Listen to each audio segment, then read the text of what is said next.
ஏலியின் பிள்ளைகள் என்ன செய்கிறாங்க? சாபம் வருகிற அளவுக்கு என்ன செய்கிறாங்க? சாபம் வருகிற அளவுக்கு என்ன செய்கிறாங்க என்று கேட்டால் ரெண்டு காரியம். ஒன்று, காணிக்கையில் விளையாடி விடுகிறாங்க, கொழுப்பெல்லாம் எடுத்து சாப்பிட்டு விடுகிறாங்க.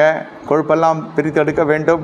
பலி செலுத்த வருவதுக்கு முன்பு, பலிபீடத்துக்கு போகிறதுக்கு முன்பு எடுத்துக்கொள்கிறாங்க. அது ஒரு சாதாரண காரியம். அது பெரிய விதத்தில் எடுத்துக்கொள்ள முடியாது. ஏன்னா காணிக்கைக்கு கர்த்தர் முக்கியத்துவம் கொடுக்கறது இல்லை, மனுஷன்தான் முக்கியத்துவம் கொடுக்குறான். என்ன, இந்த இடத்துல காணிக்கையினாலும் பலியினாலும் இது நிவர்த்தி ஆகாது. அப்படி அந்த காணிக்கையெல்லாம் அடிபட்டு போயிடும். சில பேரால் காணிக்கை கொடுக்கவே முடியாது, ஒரு தரித்திரம் வந்துடும். சில பேருக்கு காணிக்கை கொடுக்க மனசே வராது. என்ன, மனசே வராது. அதுக்கு பல வியாக்கியானம் சொல்லுவான்.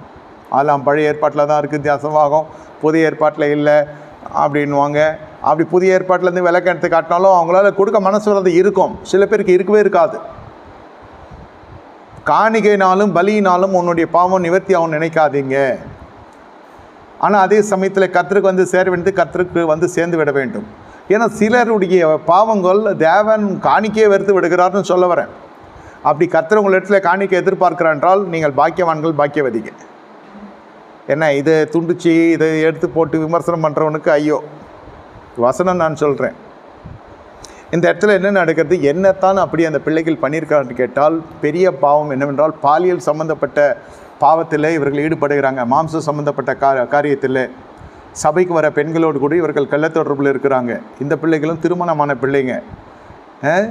வர விசுவாசிகள் திருமணமானவர்களா என்று குறிப்பிடவில்லை, திருமணமாகவர்களா என்று குறிப்பிடவில்லை. ஆனால் இந்த விபச்சார பாவம், இந்த வேசித்தனத்தின் பாவம் ஒரு நாளும் காணிக்கையினால் சரி பண்ணப்பட முடியாது, பலியினாலும். ஏன்னா சம்மந்தப்பட்ட ஜனங்க வேணும்னா அடுத்த ஜனங்க வேணால் அந்த குடும்பத்து மீது இருக்க சாபத்துக்கு சில தான தர்ம காரியங்களில் ஈடுபடலாம். அது கர்த்தர் எதிர்பார்க்கிறார் அல்லது வரவேற்கிறார். அதை கர்த்தர் அது ஒரு தான தர்மத்தில் போயிடும்.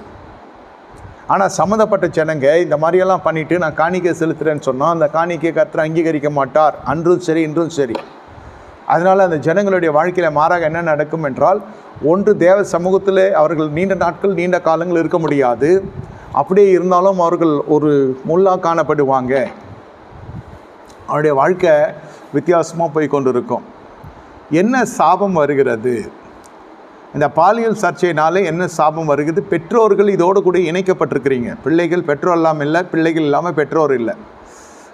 சொல்லலாம், சண்டை வரும், மனஸ்தாபம் வரும், மன கிளேசத்தில் நீ எனக்கு பிள்ளை இல்லை, நான் உனக்கு அப்பனை இல்லைன்னு சொல்லலாம், நீ எனக்கு பிறந்தியான்னு கூட கேட்கலாம்.